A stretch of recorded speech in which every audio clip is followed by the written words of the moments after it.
So you're moving hard. Hello, everyone. Welcome back to another Furality Umbra event. I am Demmy Face. I am from the events team as an events coordinator. You may have seen me a few other times on some other streams, but one thing you might not know about me is that I am a professional game designer. And with me, I have many other wonderful game developers with us. Please introduce yourself, starting with you. Oh, I'm first? Oh, hi. Yeah, I'm you're first. Dooper. I'm a game developer, VA. Wow. I wear many hats. But yeah, I make things, and it's exciting and fun. There you go. Awesome. Let's go with you. Hi, I'm Jar. I make VR chat game worlds. I quit my job about 2 years ago to just make VR chat game worlds, and it's really fun. Yeah. Ooh, awesome. Massive Yeah, quit those congratulations on that. Wish I could. But, yeah, no. And then you on the very left, would you like to introduce yourself? Hi there. Yes, I am DiffuseMoose. I have actually been working in the video game industry for over 20 years now. I actually started off as being a 3D artist and didn't like the work I was doing, so I switched over to doing UI art, basically visual design. Worked at a ton of different companies throughout my career, and yeah, it's been quite a long journey. Yeah.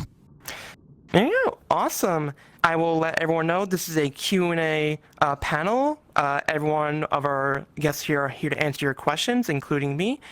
And we are here for Umbra. If you join our Discord and come into the Furries and Game Development Q&A channel, please put your questions there. I will read them off and give them to our wonderful guests. For now, we will get to a little opener of a question. Let's go for this. So, starting with anyone who wants to take it first, why do you enjoy the game development process? I will start with you. Okay, Jar. Okay. I don't know. I have a lot of fun doing it, and you have to have fun along the way. You have to enjoy the journey and not just the final product. Although it does motivate me to make games for me and my friends to play because we get a little bored sometimes. Mm-hmm. Dooper, you want to go next? Yeah, I'll go next. And the question was why I like doing the thing. Yeah, why do you like doing the game dev thing? Why game dev good? Okay, I like for me it's like, okay, I want to play a specific type of game. I can't find the specific type of game, so I guess I'll just make it myself. And then, and then so now I'm able to make the game I want to play. I'm having fun, and everyone else is like, finally, someone's doing this. And then some people get inspired out of it, and then that's one person got inspired, so I win, and that's why it's the best. I love games made out of spite. Yeah, and I you admire Diffuse? that too. Yeah, I admire that because like that, honestly, like that is this process here, because I'm coming from more of, I guess, like the being more like in a formal setting, I guess, versus I miss that kind of like more indie vibe as well. Like, but for me, man, I think when it comes to the process itself, to me, it's like putting together a large puzzle piece, and also having to work with so many different people, at least in a larger studio, and make things work. It feels so very rewarding at the end when you get to see everything come together. Like you said, the process is great, but I do kind of live for the final product. It feels really good to see. Definitely both. Yeah.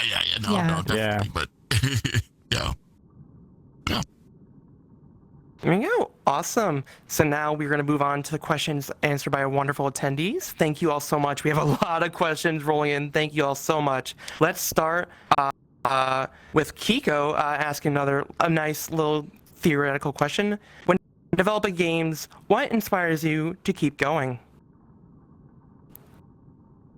Well, for me, it's more so kind of just getting to when you're developing a game, you have a vision, and to get to where people can see that exact vision, it's a lot of work. And for me, my motivation is I want the people to see what is in my head. And like, because you know, when you're talking to somebody like, oh, I have this really cool idea, I love it, this happens and this, and then and it's like nobody understands or even gets it. But when they can visually see exactly what was in your head and people go, oh wow, that is amazing, that's what kind of like keeps me kind of chugging through all the boring in between stuff, or you know. So yeah. For me.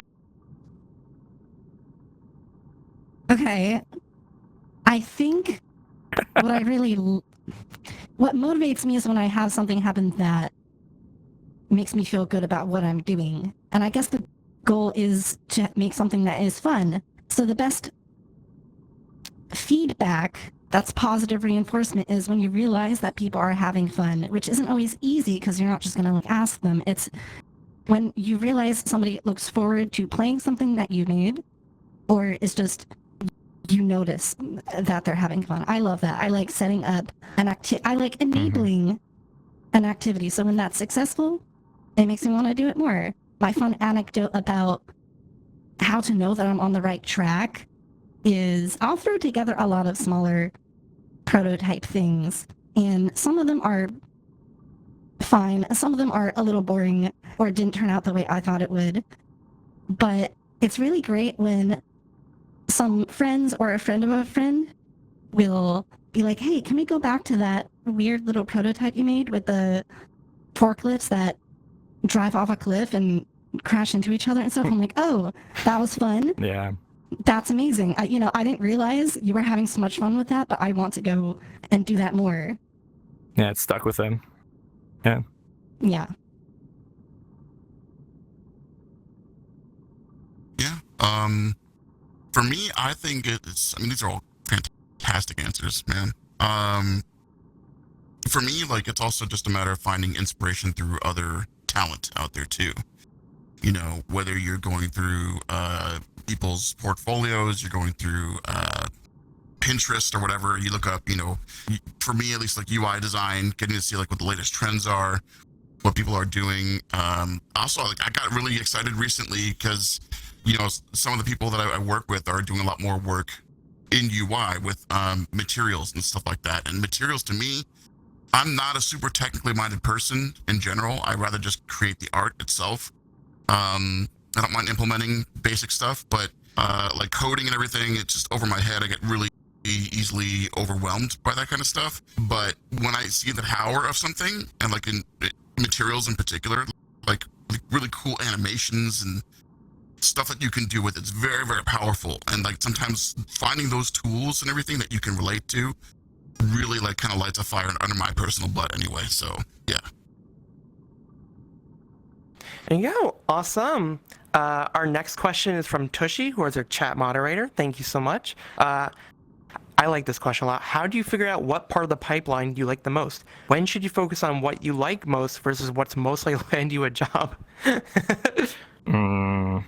Oh, well, I mean, for me, it's like when I get to, I surprise myself sometimes. Like through the pipeline, I might encounter something that I'm like groaning about, like not looking forward to. Then I start it, and then I kind of just get so immersed. And then I look at the clock, and it's like, I've been doing this for 9 hours. Why do I like this part so much? You know, and that happens. It happens, and there's those points where the clock is literally moving like a slug. But those parts need to be done as well. It's not all super fun and stuff, but yeah, I want to get to the good stuff. I want to start like in like a game that I'm developing right now. I want to start putting all these NPCs and start adding all this dialogue and making some of them explode and different little story moments that happen and things. But I got to do this other stuff first. And for me, it's like, oh, I know if I do the fun stuff now, I'm not going to want to do the boring stuff afterwards. So I kind of like make myself do the boring stuff first so I can reward myself with, you know, okay, now for the fun part. And then that's like my motivation to get through all the boring stuff. But yeah. I agree. There's going to be, because a project is a mixture of part, it's not always the same for each one. Sometimes it's I want to do the art or the sound for this, or sometimes having to do the art is more of a bottleneck, and it's I'm not sure what the art's going to look like, but the game idea itself is solid. So yeah, there's going to be parts I'm passionate about and parts that are kind of harder to figure out, or like a bottleneck is what I'd call it. Yeah. But what I always look forward to is getting to what I call the good part, which is usually everything works with prototype assets and is functional, and I get to just do set dressing stuff. I get to do mostly graphical things that don't have too much of an effect on the game, or the game is finished and I get to like add extra features onto the game that are just for fun. That is usually my That's the favorite best part, if you can get Best there. part. Yeah. I think that they said things perfectly. Honestly, I don't have much more to add as far as the process itself, but I will say that when I'm trying to like go through and deal with those hard times, when I'm just like, dare I say, bored with a certain part of the process or lacking motivation, I don't know about you guys, but I need some kind of like white noise. I need it to be able to I can't just be in complete silence. So I will find like, turn on some like an MP3 playlist, music playlist that's familiar to me. Because if I try and find like a lot of, again, this is me personally, but if I try and find like new music or new TV shows, movies or whatever to play in the background, I will 1,000,000% get distracted. Yeah. So Yep, if I I'm the can same find like way, movies, yeah, like movies, TV shows or whatever that I've like watched a million times, where I'm like, okay, it's kind of like a muscle memory kind of thing. I don't need to be watching it. It's even hard for me. I love my fellow Twitch streamers and everything. They're amazing. But it's very hard for me to focus when they're streaming because all I want to do is comment when they're streaming. So try to find Yeah, something. no, I can't. Yeah, it's with tough. the stream It's or tough. anything with actual dialogue content. Give me something instrumental that I have listened to, but not, or even a billion times. Very music. Yeah, you need No it. new surprises, familiarity. Put on Scrubs for the Yeah. 18th time and just work. Yeah, I get you. This Yeah, is it's me something with that can help you zone out, Scrubs, Schitt's Get Creek. focused. Yeah. Yeah. All right, awesome. A little bit more of an open-ended question. Feel free to answer this. How you most relate to it? This is a question from Jacko. What is the most important thing to learn in game dev? Hey, Diffuse, how about you go first? That is a very open-ended question.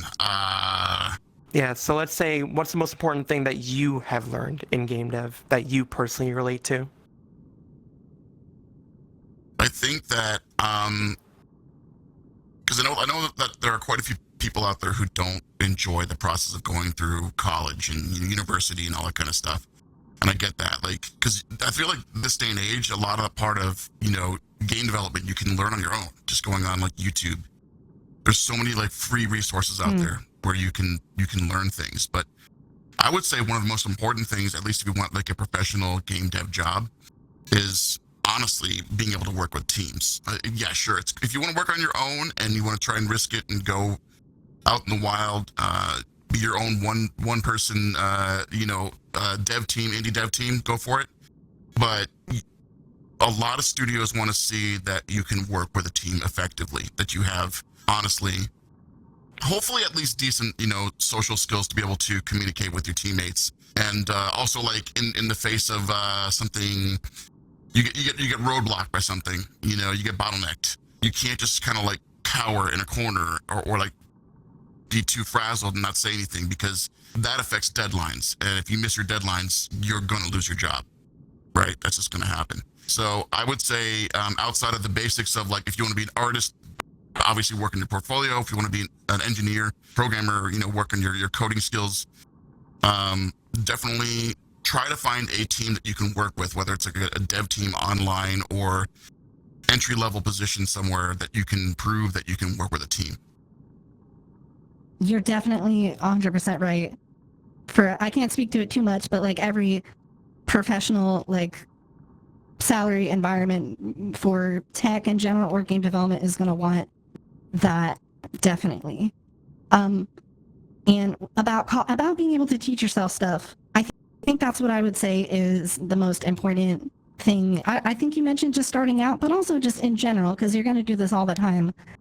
It's a lot of different facets for game development, maybe less so in other fields, just in general. There's so many different facets. You will have to learn how to do a decent amount of different stuff, even if you're kind of specialized, and you will have to look up answers. So you need to have a strong Google foo, maybe ChatGPT foo. I don't know. Like, you have to like know how to get answers that you need. Maybe that involves talking to other people or searching a Discord server with that's like terrible search feature. But yeah, you have to know how to get the information you need, because you're going to need it. You're not just going to know everything.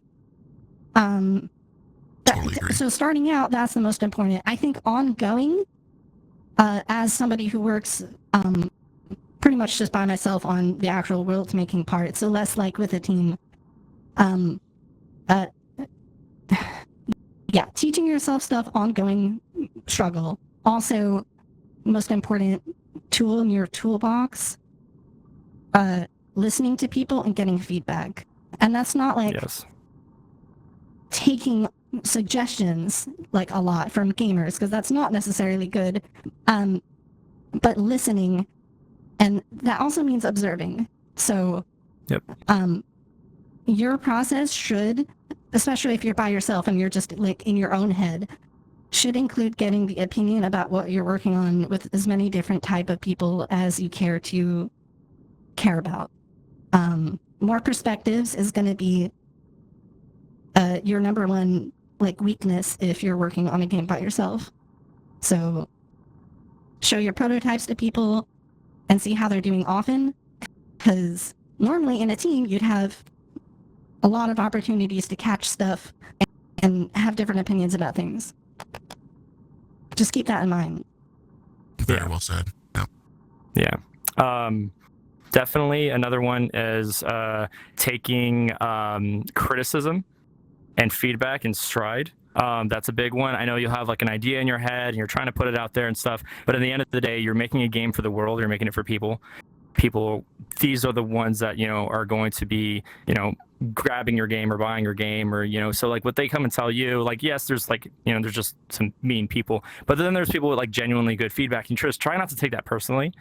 That's also a big thing. And a thing with it, like kind of like what Jar was mentioning earlier about, can we go back to that one prototype? It's you want them to have fun, you know, like, are they having fun right now? Is this dragging? Is this like, you need to like understand that it's not an attack on you, because as you are going through development, you are learning, you are growing, and you're getting better. So yeah, just like take all that in stride.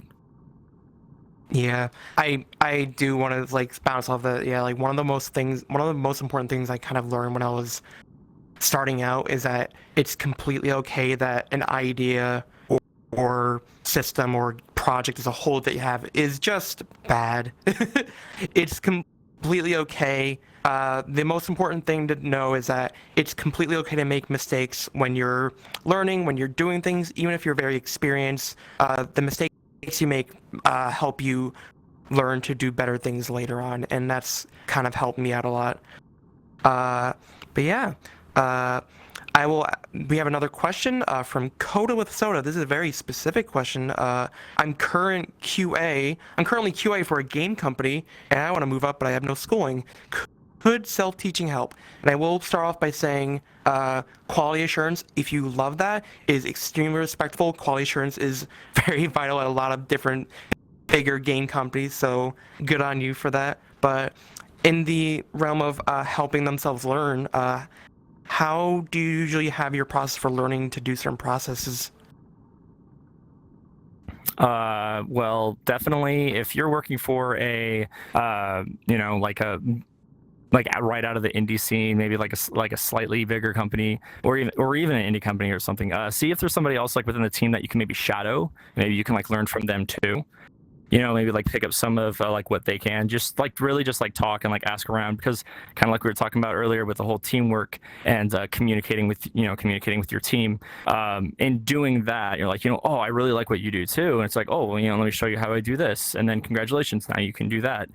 And you just kind of keep doing that. Some companies, I can't speak for all of them, they're gonna want that school. They're gonna want that schooling. But then I'm pretty sure they might have some sort of programs or something that you can kind of like, hey, you know, I do QA, but I'd also like to, you know, start moving into environment design or something, you know. But really, it depends on It depends on where you are QAing for. But the best thing to do is to just talk with the other people on your team, see if you can shadow, see if you can learn from them.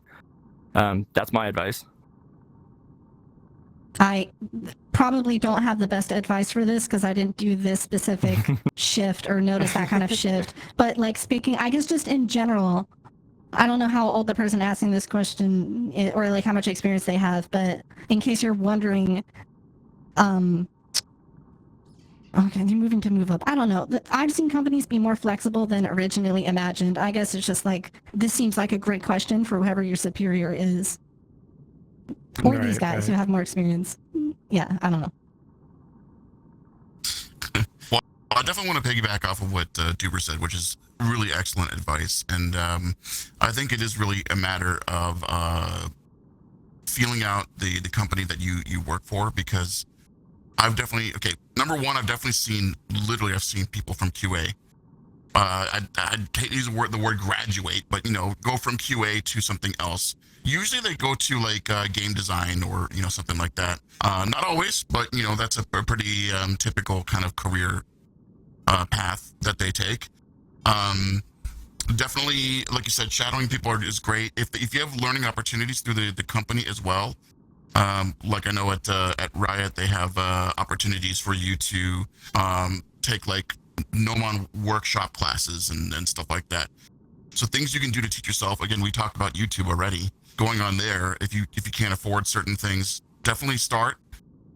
But I think being self-motivated is very, very important. A lot of times. So teaching yourself certain things, and then maybe after, depending on what you want to kind of go towards next in your career path, because like going into environmental art, you need to have, again, some sort of portfolio to show, at least.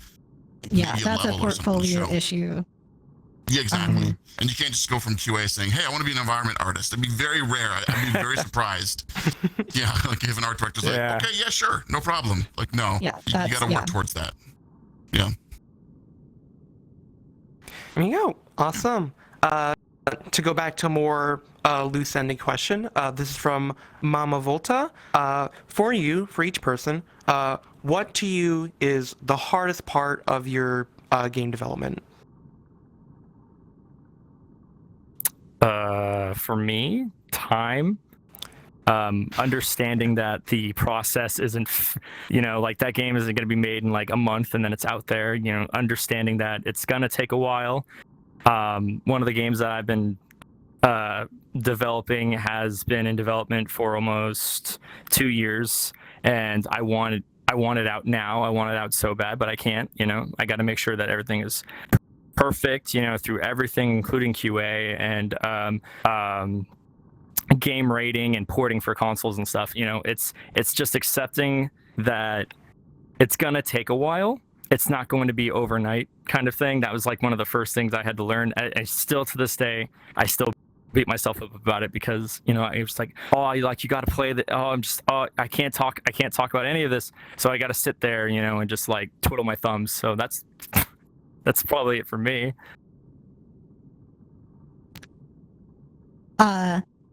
I think my biggest current weakness is the whole, I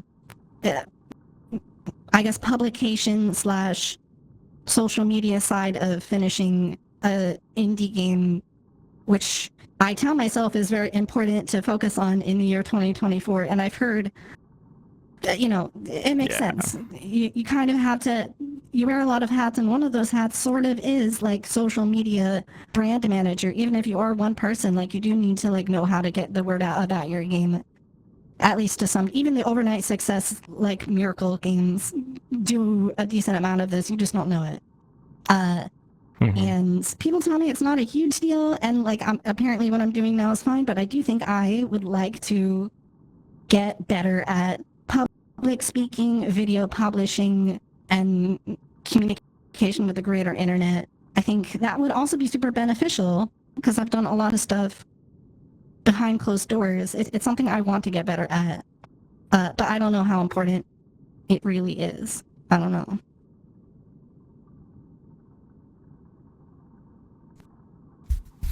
That's definitely a really good point, especially when you're doing more indie type games and So development. yeah. It's such a struggle. But man, yeah. I would say for me, with a different perspective, of course, with working more at a dev studio or larger one at least. For me, it's I'd say one thing I've been working with recently and that I've never really been exposed to before is actually when I have to deal with also like different teams that are overseas. And so say you have a team over in, I don't know, Europe somewhere, one in Asia, and the time zones are all janky and wonky, but yet it's still expected of you to be able to get your job done, right? So again, this is where communication is very, very important in my opinion.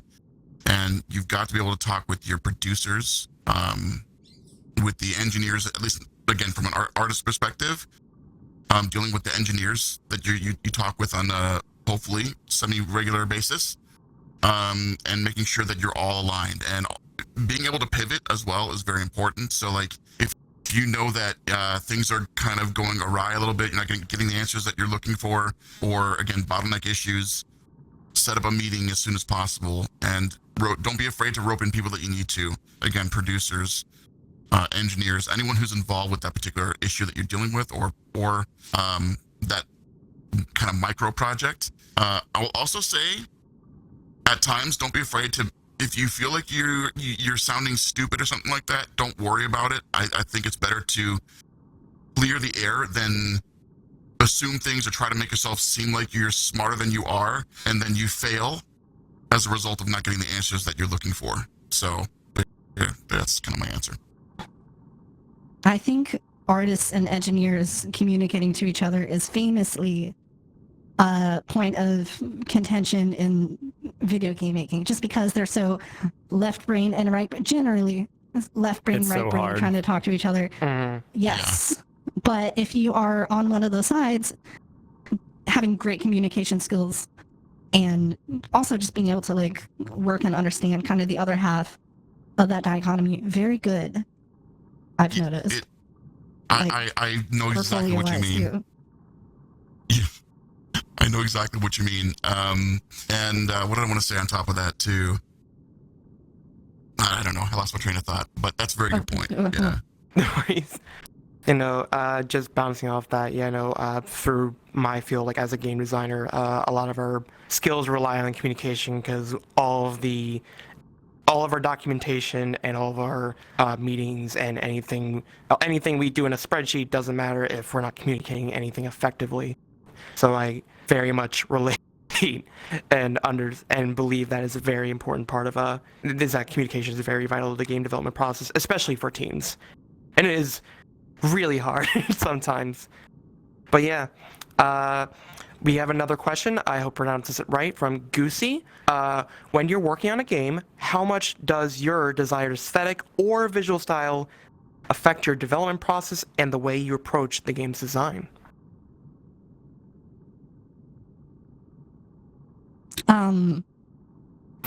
Visual style is weird because depending on how much you care, from an art point of view, like your own style or whatever style you choose to go with, I guess, it could sort of be anywhere from a different coat of paint, like a reskin on an existing kit, separate from the mechanics in every way, or maybe the cool part about your game is that they're very integral in some way, like the art style you choose and the game mechanics like really matter, or it's something, for me usually it's in the middle where, I don't know, the form is following the function or in some way, and the vibe of the art just kind of like goes with the vibe of the game.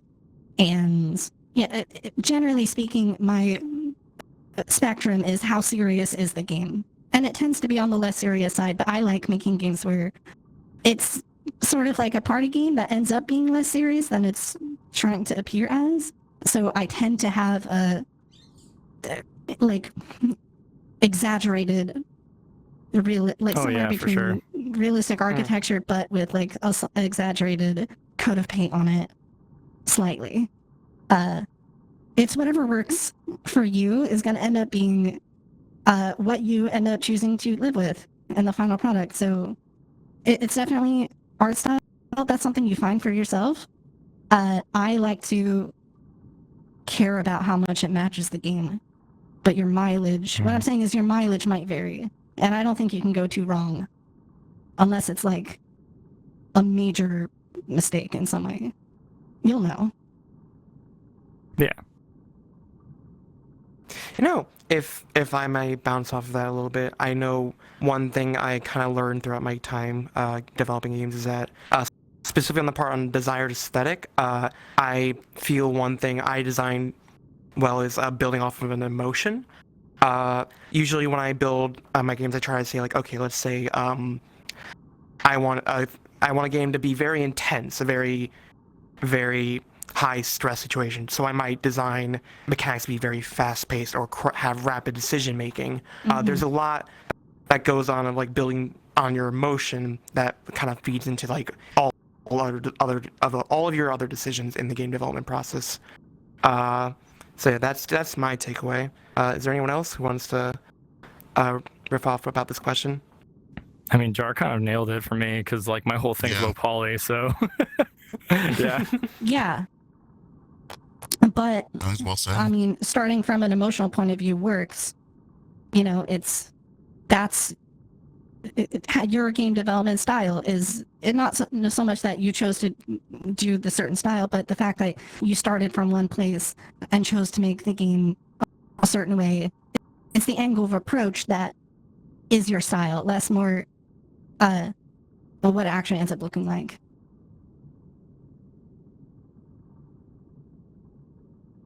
I don't know.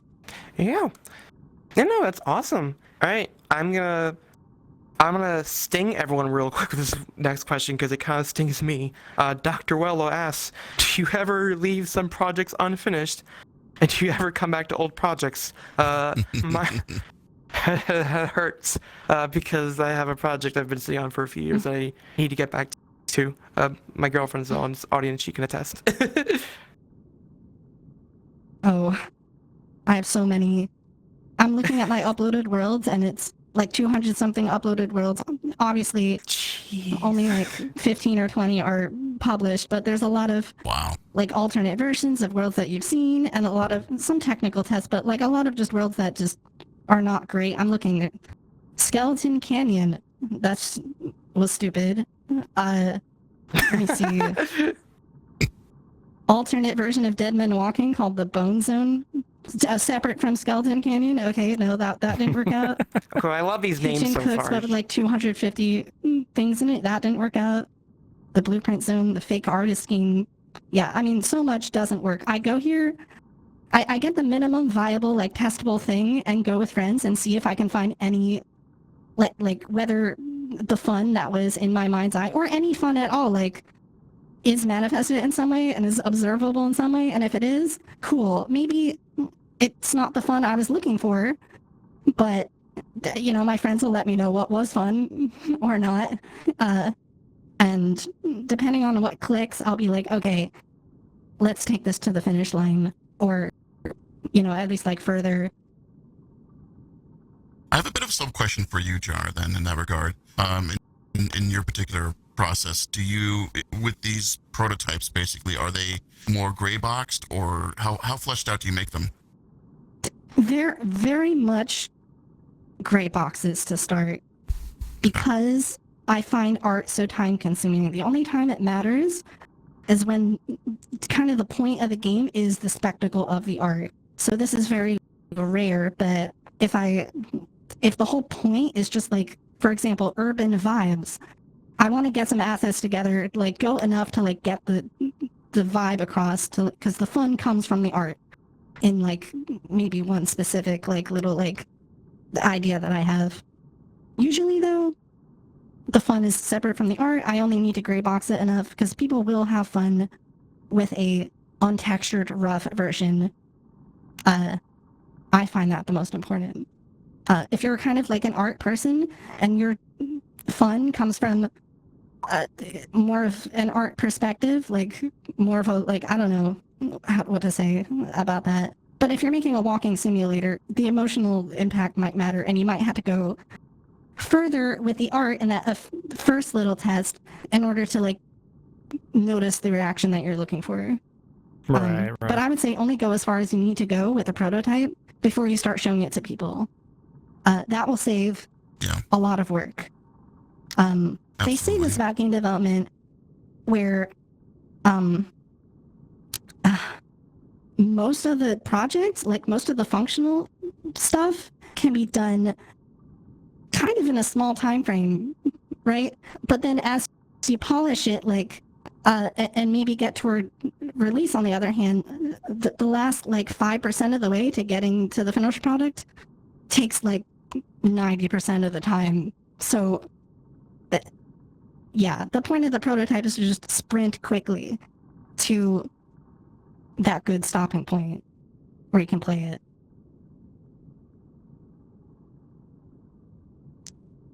There you go. Awesome. got away Thank from you me. so much. Okay, that's an amazing answer. To move on to another question, a bit also open-ended. For this from Nova, how do you know when how do you know when an idea is good and to actually start working on that idea, and how do you get your ideas? I mean, it kind of connects to what you were just going on about your prototype, Star. So I think you should talk about what happens when like it clicks, I mean, right? How to pick what you want? I don't know. Obviously, I have like, or not obviously, people ask me this a lot, or they're like, you should make this or that, and then also like I'll just get a lot of ideas from places. So I guess different people, the ideas will come to you easier or harder, or you can ask other people. I kind of just add them to a list, and then whatever seems the most fun at the time, I will pick the thing I'm most passionate about and make a prototype that is as much of that as kind of is necessary, and then play it. And if that doesn't work, move on to something else. Yeah, I get that. For me, it's with like people are like playing it and they're laughing, they're just having fun, like they just see a clip and it's making them laugh, it's inspiring them, it's getting them to interact, like, oh my gosh, is there going to be more? Oh, like people are like, you can tell that people are showing great interest. And when I get to that point, then I'm like, okay, all right, I think I got a good one right here. So then I kind of, that's when I know, I'm like, all right, I need to kind of push this one a little bit further, but also take like what people say, oh, it would be so funny if this also happened. And I'm like, yeah, you know what? Actually, that would be kind of funny. And then you just kind of keep pushing. That's how I know. Yeah, that's more like, yeah, that's like the anecdote I shared before with like, oh, silly forklift. That's also like definitely how audience anarchy happened, by the way. It started as like a weird conversation, and then just by people discovering a fun thing about it and like the requests to return to it. I'm like, oh. And it's so fun too, and I love it. I love yes, improv. That's the best. You know, I will bounce off of that question. One of the things I usually do when I'm designing my games is I try to make like a very small prototype, reductionist as much as possible. Like, let's say I just want to make a jump feel really good. What I would do is I would just put a box in a world. I would make that jump feel as good as I can, and then I would throw a couple platforms around and just move around a little bit with it. And that's literally when I mentioned that untouched project I need to keep working on. That's the project I am working on, is that once you like see your progress working and you see it in action in the most simplest way possible, you can do as little as you can to make sure it's good for you. And that's where you can make that decision of like how you can make things work. But yeah, let's get to another question. Daxel asks, if you could go back in time, what could you do differently to save you the most time in game dev to prevent some unseen pitfalls?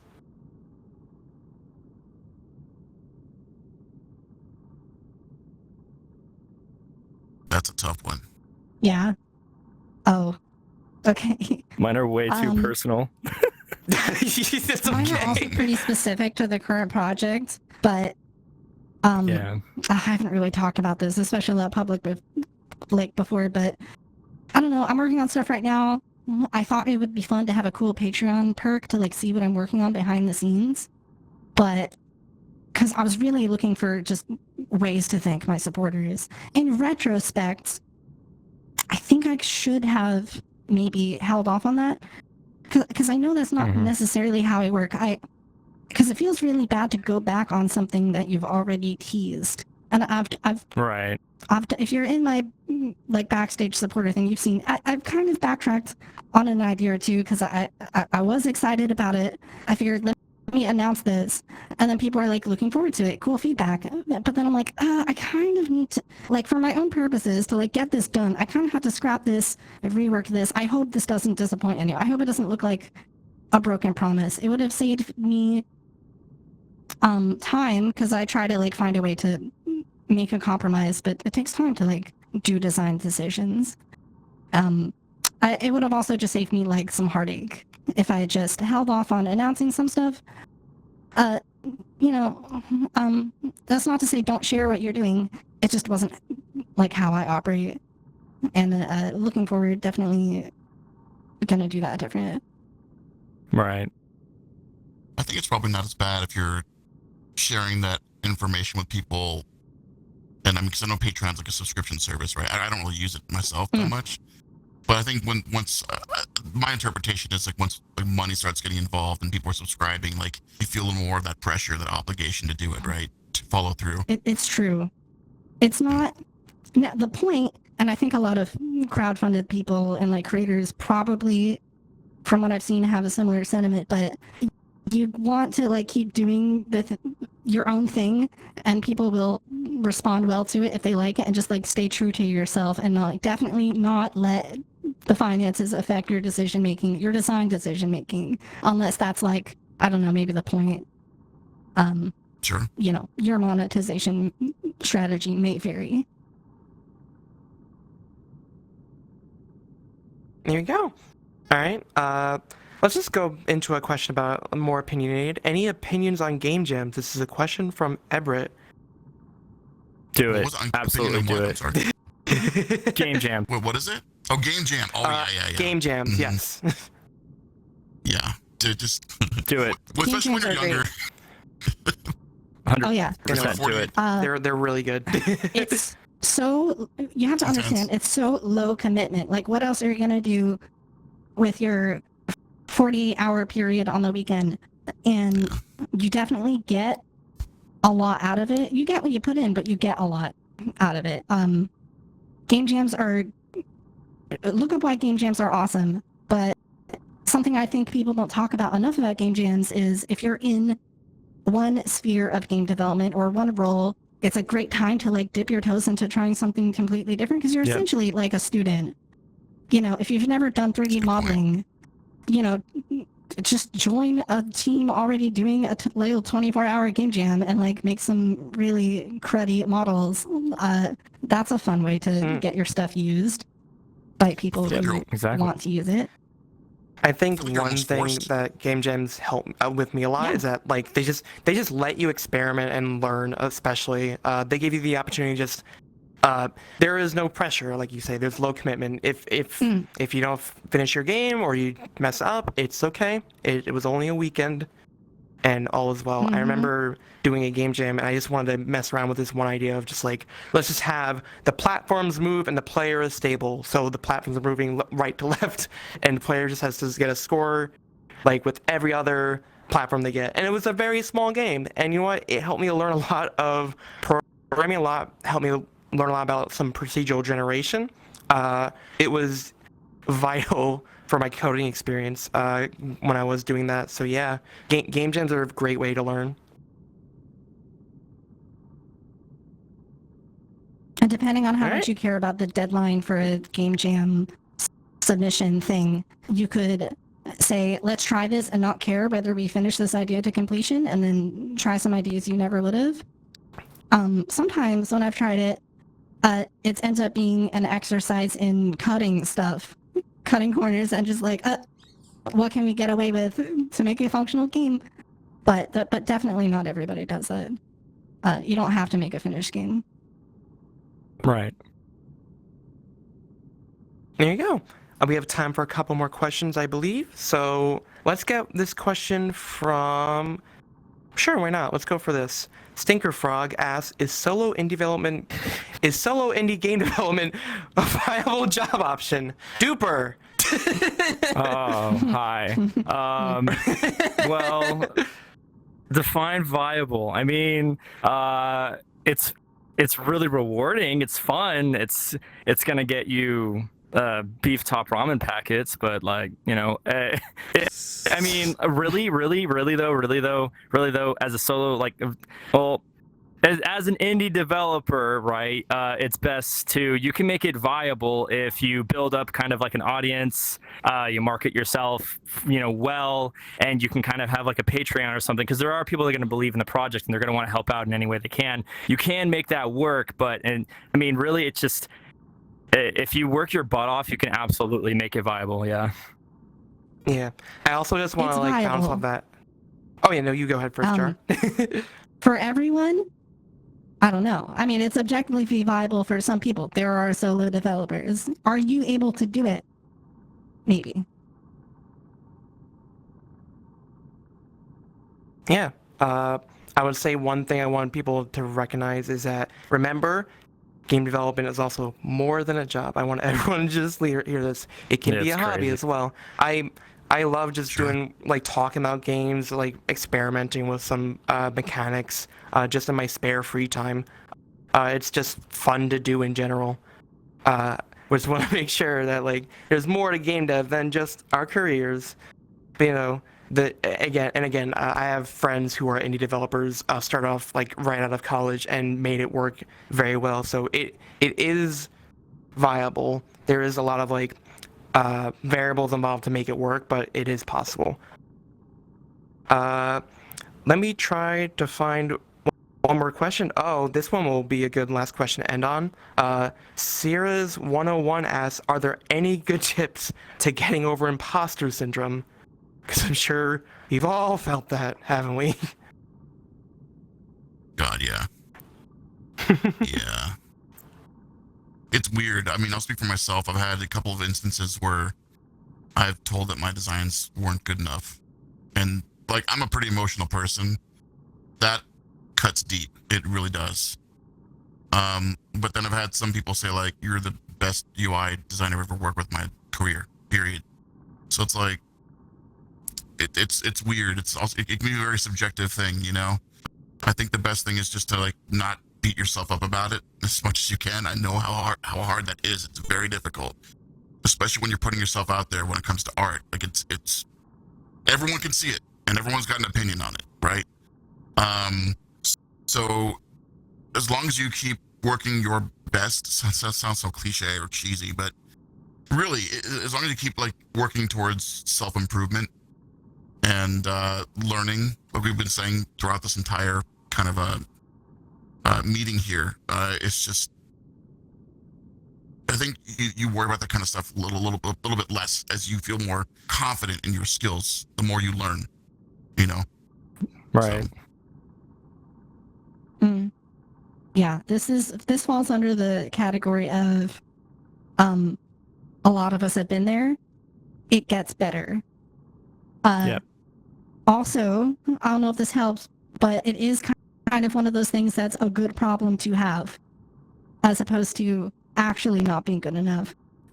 You got this. being complacent too, you know. Right. You know, just kind of give up. What do you think, Dooper? Well, personally, I feel like everybody kind of has their own answer on how they handle imposter syndrome.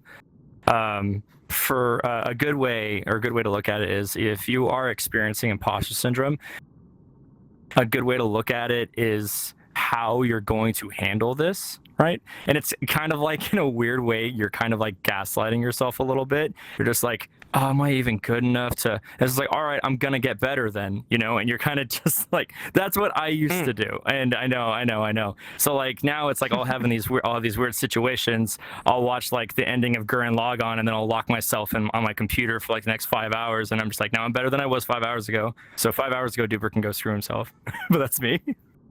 Yeah, no, of course. I just bounced off that. I think one thing like you always have to recognize is just you're always learning, no matter where you are, no matter like how much experience you have, no matter what kind of trajectory you have. You're always gonna be learning, and it's okay. Again, it's okay to make mistakes. And if you don't feel you're good enough, then the only thing holding that back is you, and you can and get through it. I promise.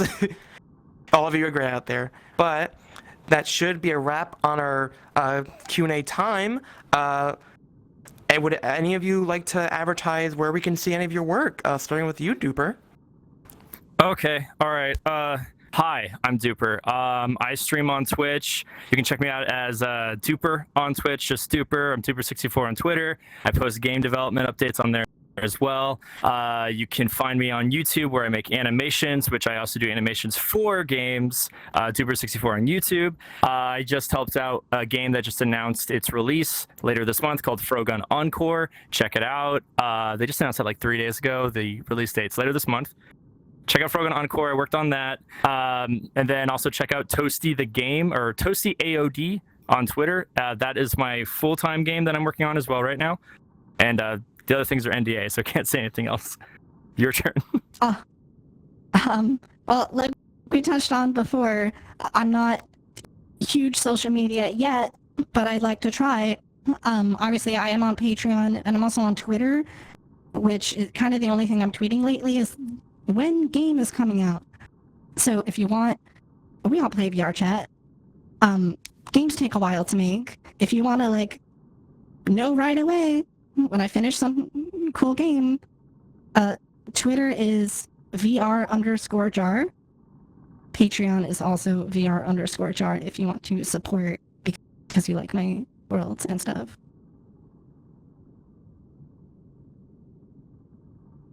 Cool.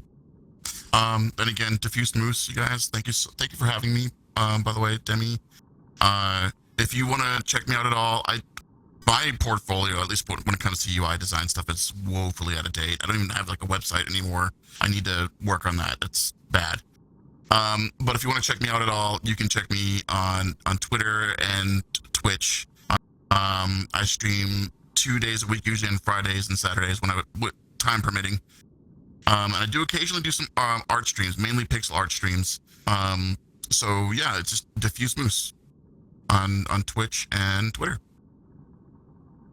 There you go. Awesome. And once again, a massive thank you to Dooper, Jar, and DiffuseMoose for coming up to this panel. And thank you all so much for watching.